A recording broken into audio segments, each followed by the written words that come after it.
tidak akan sanggup.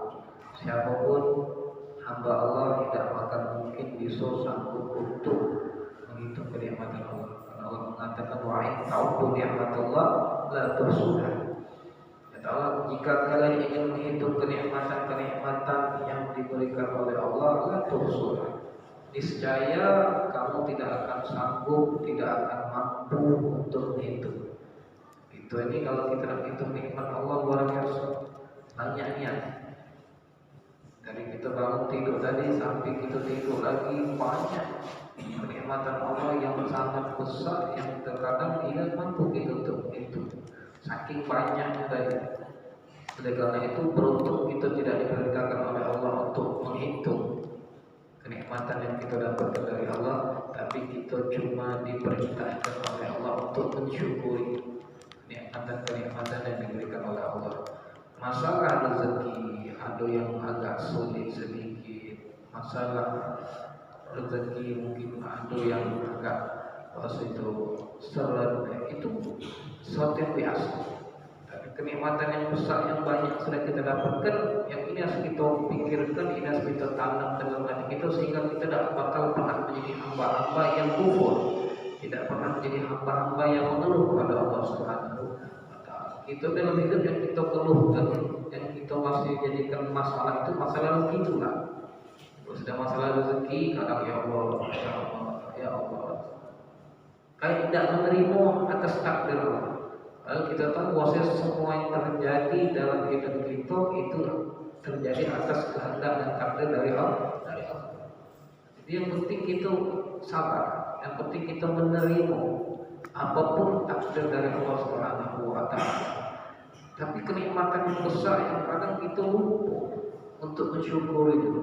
Karena masalah rezeki, kadang kita menghilangkan kenikmatan yang besar yang diberikan oleh Allah. Kita punya mata bisa melihat, itu kenikmatan. Kita masih punya telinga bisa mendengar, itu kenikmatan.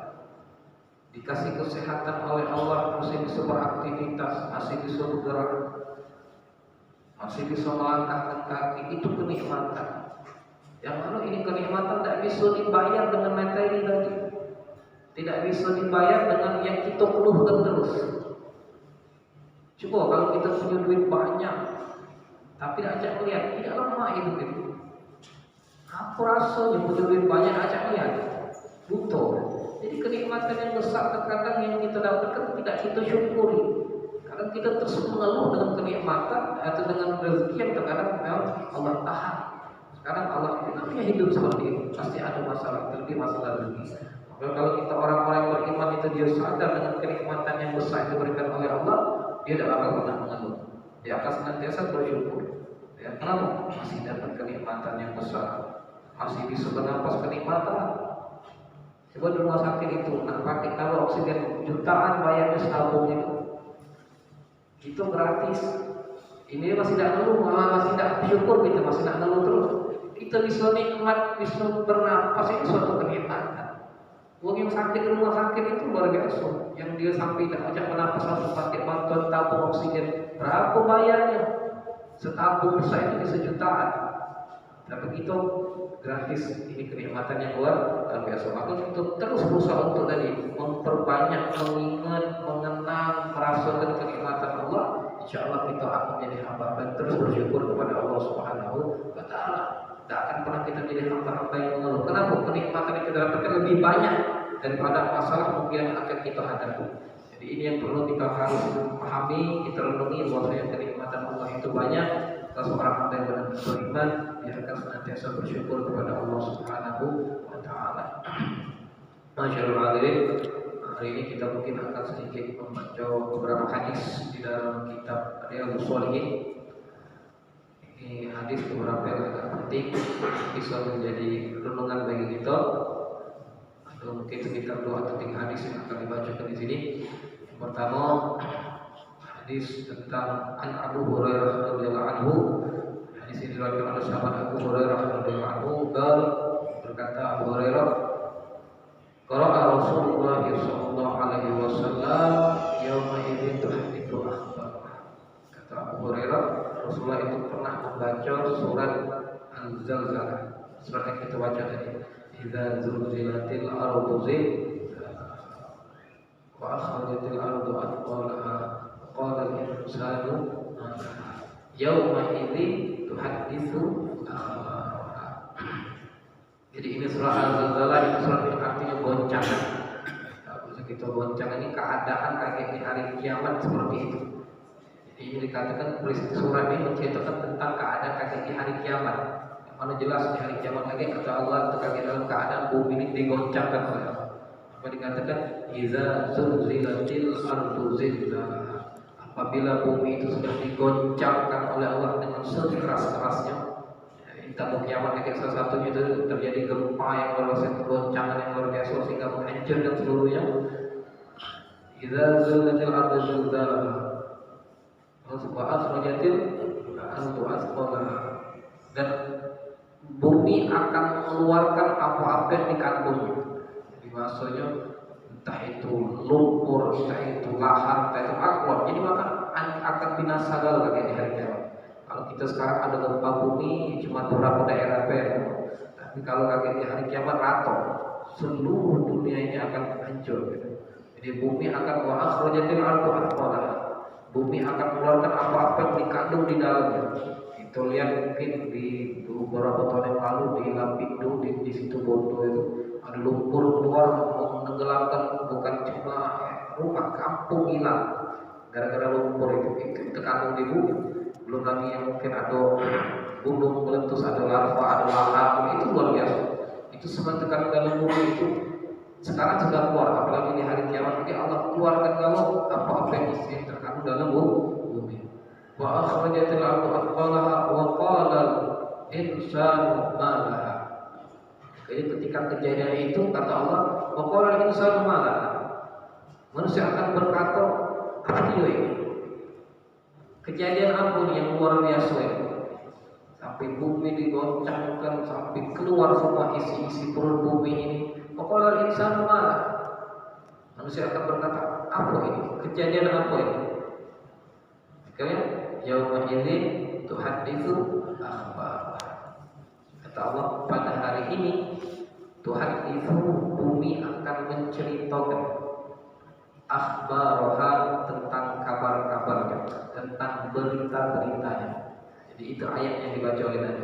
Yauma idzin tuhadditsu akhbaraha. Pada hari ini, maksud pada hari kiamat lagi, tuhadditsu akhbaraha. Bumi akan menceritakan tentang berita-berita, tentang kabar-kabar.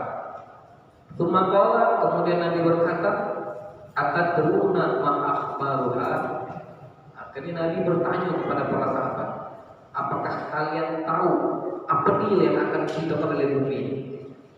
Apakah kalian tahu ma akhbaruha, apa kabar yang akan diceritakan oleh bumi ini? Atau Allah pada hari itu bumi akan menceritakan berita, menceritakan kabar. Jadi Nabi akhirnya bertanya kepada para sahabat, apakah kalian tahu kira-kira apa bagian yang diceritakan bumi ini yang akan diberitakan oleh bumi ini kira-kira apa? Karena setiap sesuatu akan bersaksi di hadapan Allah Subhanahu wa Ta'ala. Setiap sesuatu akan bersaksi, bahkan maaf ngomong tubuh kita akan bersaksi di hadapan Allah Subhanahu wa Ta'ala. Kulit kita akan bersaksi di hadapan Allah. Banyak ayat-ayat Al-Quran menjelaskan bagaimana seluruh anggota tubuh kita akan bersaksi. Ya, mungkin sering kita baca ayat dalam surat Yasin, al-yawma nakhtimu ala afwahihim wa tukallimuna aydihim wa tashhadu arjuluhum bima kanu yaksibun. Itu Yasin yang sering kita baca. Kata Allah, al-yawma, pada hari itu, maksud pada hari kiamat lagi, nakhtimu ala afwahihim, kata Allah, kami tutup mulut-mulut kalian. Jadi kalau di hadapan Allah itu mulut kita tertutup, tak acak ngomong. Nakhtimu ala afwahihim wa tukallimuna aydihim. Yang akan ngomong kalam, yang akan berbicara itu aydihim, tangan-tangan kita ya. Wa tukallimuna wa tashhadu arjuluhum, dan akan bersaksi kaki-kaki mereka, kaki-kaki kita, bima kanu yaksibun, dengan apa-apa yang telah kita lakukan selama hidup di dunia. Jadi ini menunjukkan bahwa kakek kelak di hari kiamat tubuh kita akan bersaksi di hadapan Allah. Mulut kita yang selama ini dunia pacak ngelak, maksudnya pacak ngindar, pacak bohong, itu tidak lagi ngomong, ditutup oleh Allah yang mengaku bagi tangan, yang melakukan, yang mengaku bagi kaki yang antarkan. Jadi apapun yang kita lakukan bersaksi mereka. Ketika kita bersedekah, tangan kita akan bersaksi. Ya Allah, si fulan ini waktu itu bersedekah, dia mengeluarkan duit sekian sedekah. Hakim bersaksi, iya ya Allah, aku yang ikut antarkannya datang ke masjid. Ya Allah, si fulan ini ke masjid hari Ahad. Semuanya akan bersaksi. Ini Allah katakan bahwasanya setiap anggota tubuh kita akan bersaksi di hadapan Allah Subhanahu wa Ta'ala. Maka di sini pun bumi pun akan bersaksi. Maka dikatakan di sini bahwasanya qalu Allah wa rasuluhu a'lam. Ketika Nabi bertanya kepada sahabat, apakah kalian tahu berita apa yang diciptakan oleh bumi ini? Kata sahabat, Allah wa rasuluhu a'lam. Hanya Allah dan Rasul yang tahu apa yang kami tidak tahu ya Rasulullah. Jika akhirnya Allah berkata Nabi apa? Fa inna akhbaraha an tashhada ala kulli 'abdin aw ammatin bima 'amila ala dhahriha. Taqulu 'amila kadza wa kadza fi yawmi kadza wa kadza fa hadhihi akhbaruha. Rawahu Tirmidzi. Akhirnya kata Nabi, maka bumi akan menceritakan apa yang sudah kena bumi. Fa inna akhbaraha an tashhada. Maka cerita bumi kaget kabar bumi apa? An tashhada, dia akan bersaksi ala kulli abdin au ammatin, atas hamba laki-laki atau perempuan. Nah, lanang nak betina bima amila ala zahriya, dengan apa-apa yang telah ia lakukan, dia amalkan di puncak muka bumi. Jadi maaf, apapun yang kita lakukan sekarang ini, kelak dari kemat bumi ini akan menjadi saksi, karena bumi ini makhluk Allah. Mereka akan bersaksi di hadapan ya Allah, si fulan hari ini datang ke masjid, melangkah kakinya ke masjid. Ya Allah, si fulan hari ini maksiat, diciptakan oleh bumi. Setiap perbuatan kita, maka dikatakan seperti itu. Bahwasanya bumi akan bersaksi atas setiap manusia baik laki-laki atau wanita dengan sesuatu yang telah dia lakukan di atas muka bumi. Apa yang kita lakukan menjadi saksi lagi, disaksikan oleh bumi. Makanya itu kalau kita sholat sunnah kan disunahkan apa? Untuk pindah tempat. Tadi sholat wajibnya di sini misalkan, atau sholat qobliyahnya di mana? Lagi ba'diyahnya pindah. Karena setiap tempat kita ibadah akan menjadi saksi. Setiap kita melakukan kebaikan apapun, di situ akan bumi akan menyaksikan, bersaksi di hadapan Allah. Begitu juga kalau kita maksiat, sama. Itu pun bumi akan mensaksi si fulan melakukan maksiat ini di hari. Maka dikatakan di sini, takunu, bumi akan berkata, amila kadza wa kadza fi yaumi kadza wa kadza. Si fulan ini melakukan amal ini, melakukan perbuatan ini, fi yaumi kadza, di hari ini. Sampai dijelaskan seperti itu. Bumi akan menceritakan di hari ini si fulan galitan ini, di hari ini si fulan melakukan ini. Dijelaskan, diceritakan oleh bumi di hadapan Allah Subhanahu. Jadi ini yang penting. Jadi maknanya apa? Setiap perbuatan kita pasti akan ada yang bersaksi di hadapan Allah. Entah itu tubuh kita dewe, anggota tubuh kita atau sesuatu yang lain. Bumi akan menjadi saksi di hadapan Allah. Bahkan Allah menyaksikan. Maka billahi syahidah. Maka cukup bagi sebagai saksi itu. Allah menyaksikan setiap apapun yang kita lakukan. Atau ini menjadi renungan bagi kita berusaha untuk selalu merasa diawasi oleh Allah Subhanahu wa Ta'ala. Karena setiap perbuatan kita pasti disaksikan oleh Allah, pasti kelak akan ada. Bahasanya saksi-saksi akan menceritakan tentang perbuatan kita kaget di hari kiamat. Entah itu anggota tubuh kita, entah itu bumi kita, entah itu banyak yang lain. Banyak yang Al-Quran menceritakan bagaimana semua makhluk Allah akan bersaksi tentang perbuatan kita. Bahkan sang muslim pun mereka akan bersaksi. Ketika mereka selama hidup di dunia banyak melakukan kebaikan, maka di situ ada jelaskan hadis Rasulullah ketika ada seorang ini yang ketika dia selama hidupnya bersahabat karena Allah, tiba-tiba dia sampai di akhirat, dia sampai melihat sahabatnya tidak ada di dalam surga dan dia masuk neraka. Ini sahabat yang akan menolong, ya Allah, dulu si fulan itu sama-sama aku.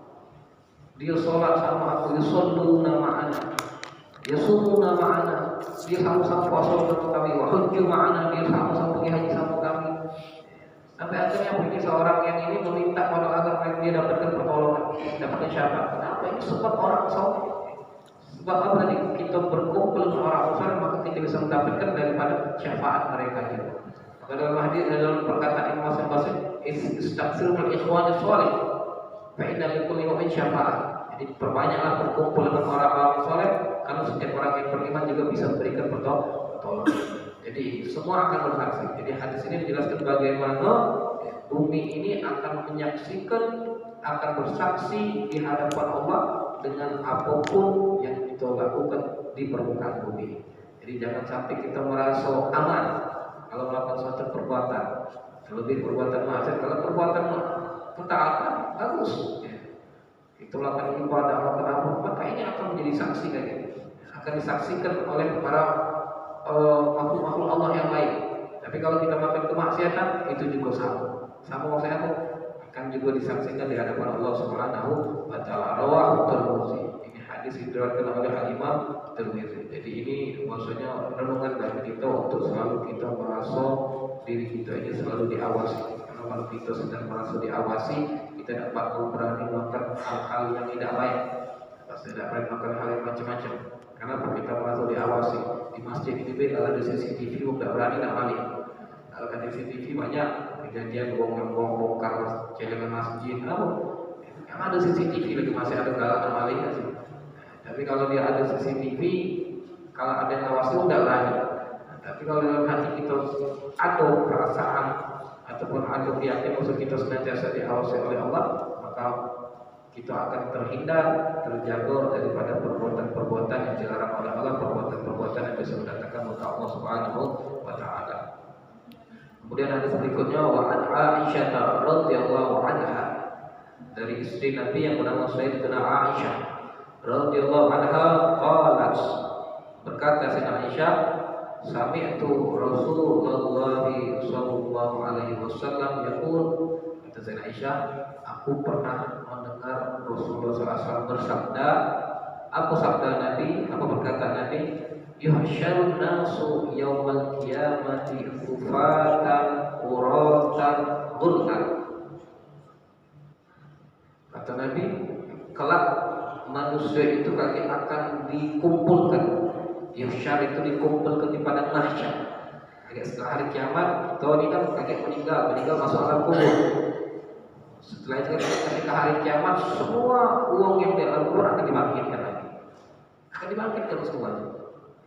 Dari zaman Nabi Adam sampai akhir zaman semua akan dibangkitkan, akan dikumpulkan di padang mahsyar, pada tempat perkumpulan. Maka dikatakan yusyarun nas, kelak akan dikumpulkan manusia itu di hari kiamat, yaumul kiamat, pada hari kiamat, kufatan uratan, dalam keadaan kufa. Kufa itu maksud tidak pakai alas kaki, kalau bahasa kita nyeker.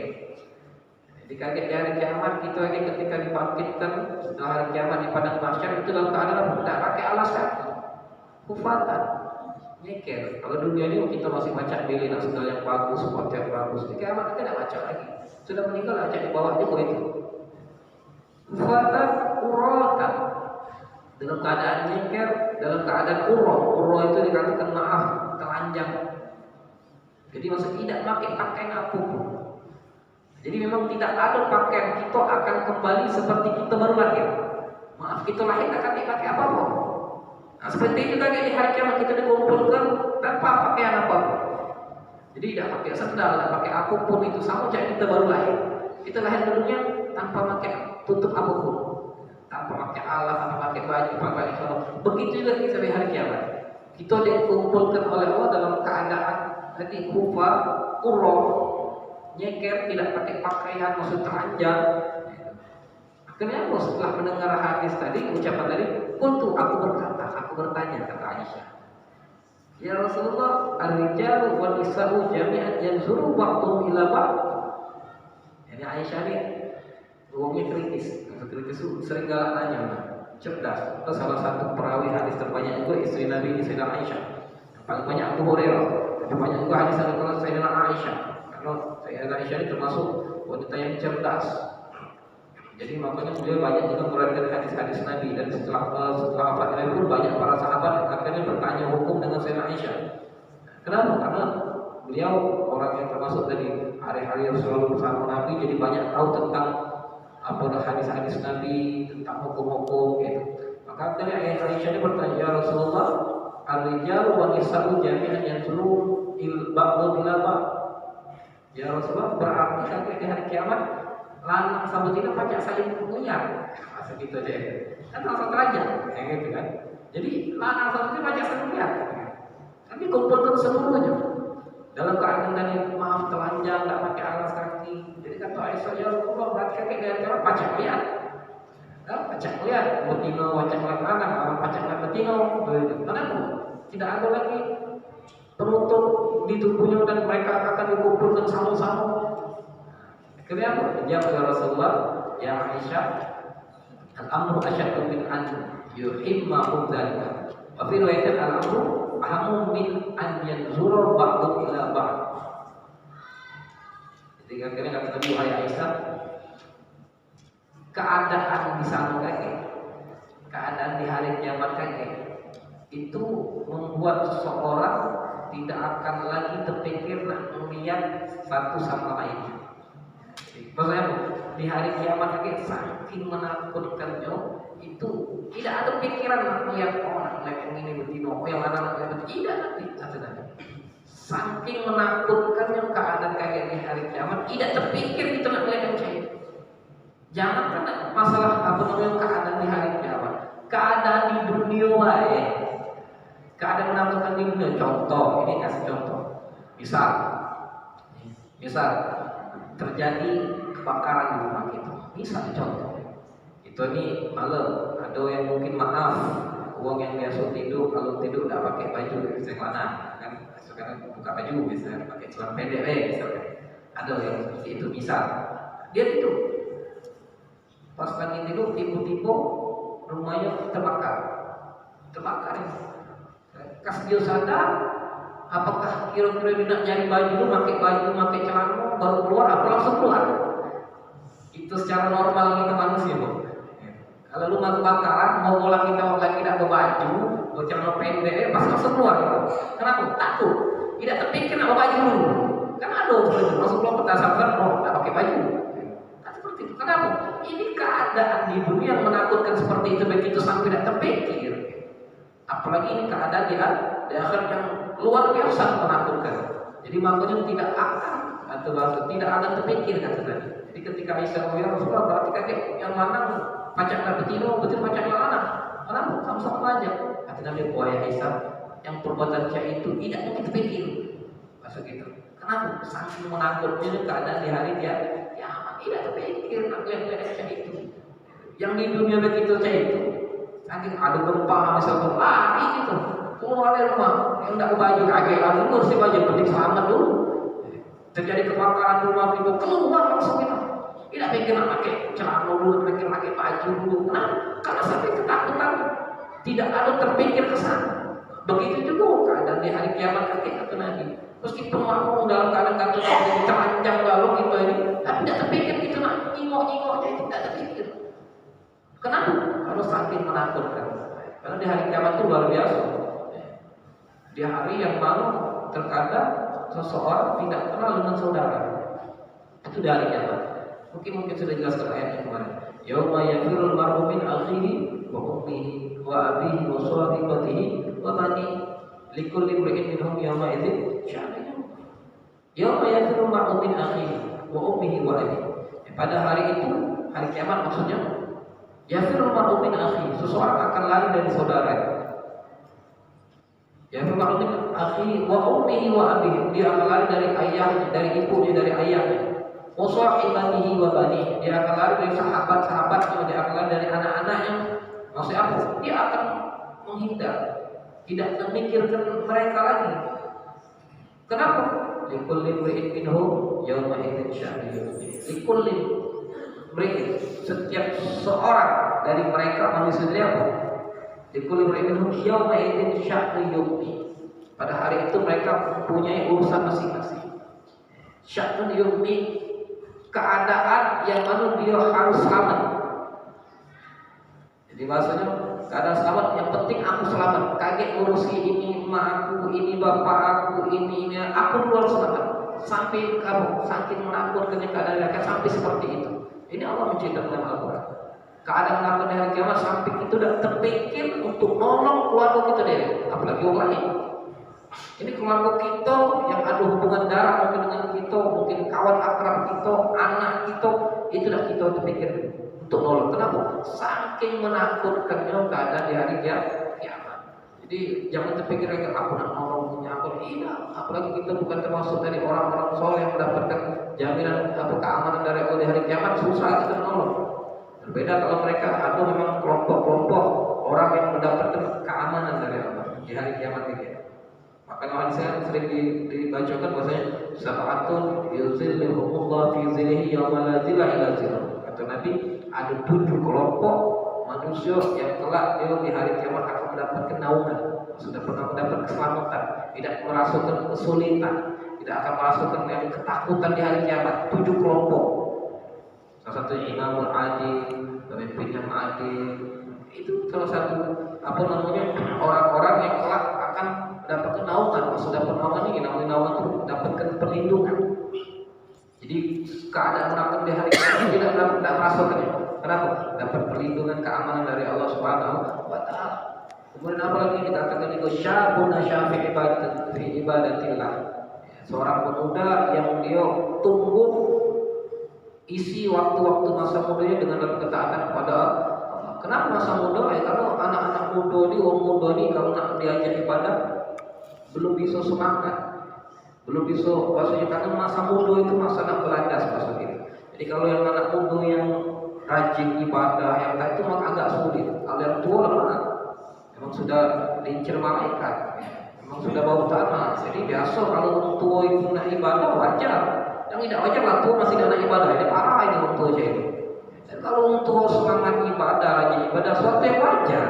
Kenapa? Dia sudah merasakan nikmatnya masa muda mungkin dengan berbagai macam hal, sehingga akhirnya dia merasa ternyata sudah ada manfaatnya juga yang poya-poya yang tadi dari, sehingga akhirnya dia sadar dan di akhir masa tuanya dia rajin ibadah. Ini bagus dan suatu yang wajar tadi kalau untuk rajin ibadah. Kenapa? Dia tahu anak mati ya, sudah ada macam apa lagi, kekuatannya sudah berkurang, ya, itu kan penglihatannya sudah tidak jelas. Akhirnya sudah bagus ibadah dia apa lagi itu yang muda masih segar, masih ini masih lincah. Jadi agak sulit. Makanya dapat apresiasi dari Nabi. Kenapa? Pemuda yang beliau besar dia tumbuh dalam taatan pada Allah. Kenapa sulit masa mudanya nak taat? Kenapa? Tadi punya kemampuan, punya waktu, punya kesempatan banyak untuk masuk itu beladas, tapi dia pakai untuk malah taat. Kalau untuk nak beladas baca lagi, nak beladas, nak pergi berjalan masuk angin jauh-jauh, nak keluar malam masuk angin, sudah lagi. Kalian mudah, nak balik lah, nak berdalu lah biasa. Jadi dan banyak ada orang yang apa kolbu atau bil masjid. Jadi ada seseorang yang dia hatinya selalu terkuat ke masjid, maksudnya selalu ke masjid, ada setiap kegiatan ke masjid, sholat berjamaah di masjid. Kemudian lagi 2 orang yang mencintai karena Allah, saling mencintai karena Allah, bersahabat karena Allah. Itu banyak. Jadi ada 7 kelompok manusia-manusia yang kaget di hari kiamat mendapatkan keselamatan, sudah berkenalan, mendapatkan keamanan, tidak merasakan dari ketakutan, maksudnya kesusahan di hari kiamat. Karena kalau kita cerita tentang masalah kiamat ini luar biasa. Cerita-cerita Nabi dalam hadis menjelaskan tentang keadaan hari kiamat luar biasa, sangat menakutkan. Bahkan Nabi menceritakan bahwasanya kaget dari kiamat itu uang akan tenggelam dengan keringat kedele. Sampai seperti itu keadaan dari kiamat, menakutkan. Uang akan tenggelam dengan keringat kedele. Karena diriwayatkan bahwasanya di hari kiamat itu jarak matahari dengan kita cuma sejengkal. Tapi seperti itu, hanya sejengkal jarak matahari dengan alat kita. Bayangkan matahari yang semakin jaraknya ribuan itu lagi masih panas, apalagi yang sejengkal. Maka Nabi mengatakan seseorang itu bukan akan tenggelam dia dengan keringatnya dewe. Saking tadi takut, menakutkan keadaan di hari kiamat. Ini luar biasa. Jadi ini cerita bagaimana Nabi menceritakan tentang keadaan di hari kiamat sangat menakutkan sampai seseorang tadi kata Nabi tidak terpikir nak ini A nak lihat si B, nak pikir ini A nak nyelamatkan si ini, tidak. Terlebih kalau kita bukan termasuk tadi kelompok orang-orang yang mendapatkan keamanan. Kalau orang mendapat keamanan itu yang mungkin bisa memberikan syafaat juga.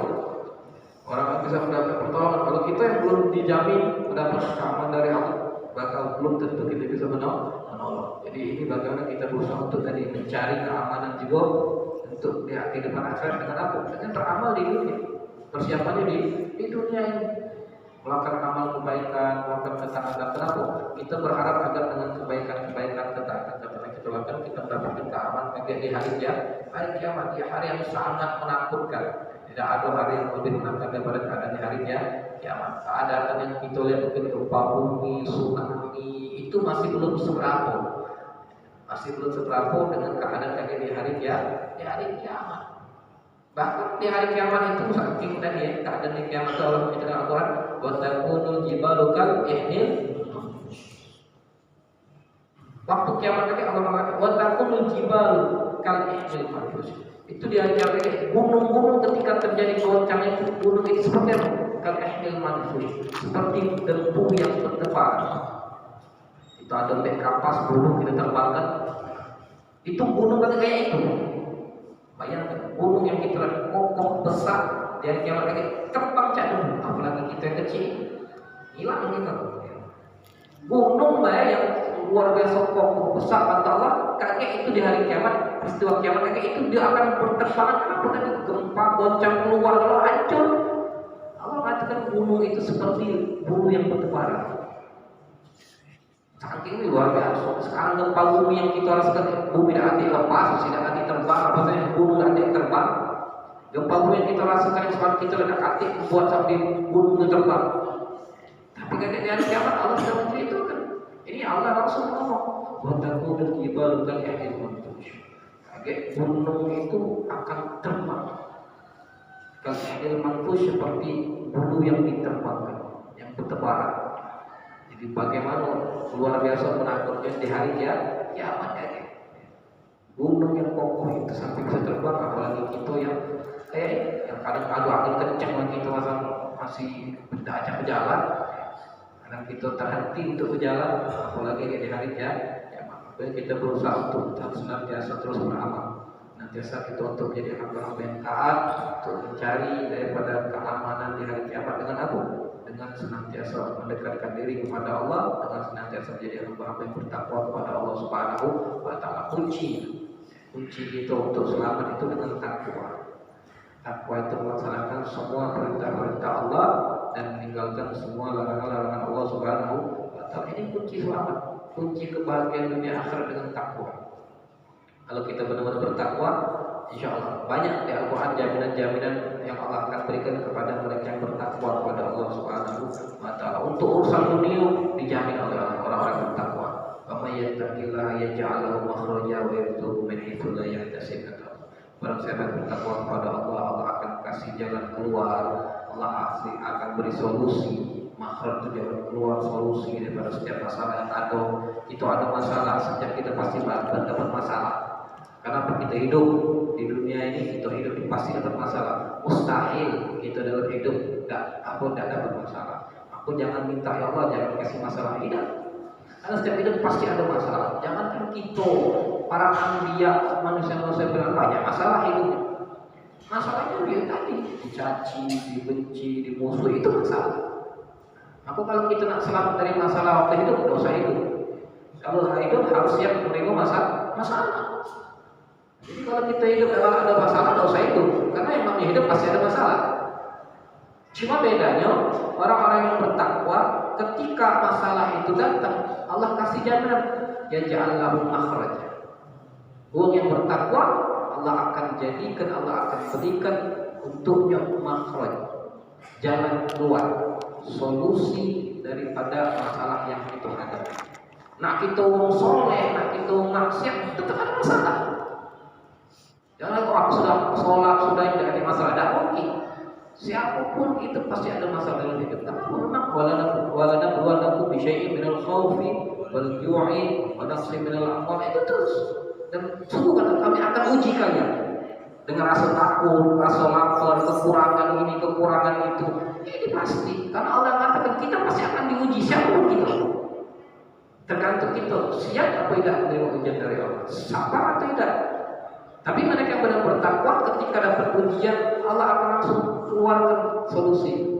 Ya ja'alahu makhraja. Jadi ini makhraj, ini pemulihan bagi yang bertakwa. Ada masalah, tiba-tiba ada bagi solusinya. Ada masalah, ada yang nolong. Ada masalah, ada jalan keluar. Ini bagi mereka yang bertakwa. Langsung Allah kasih pertolongan.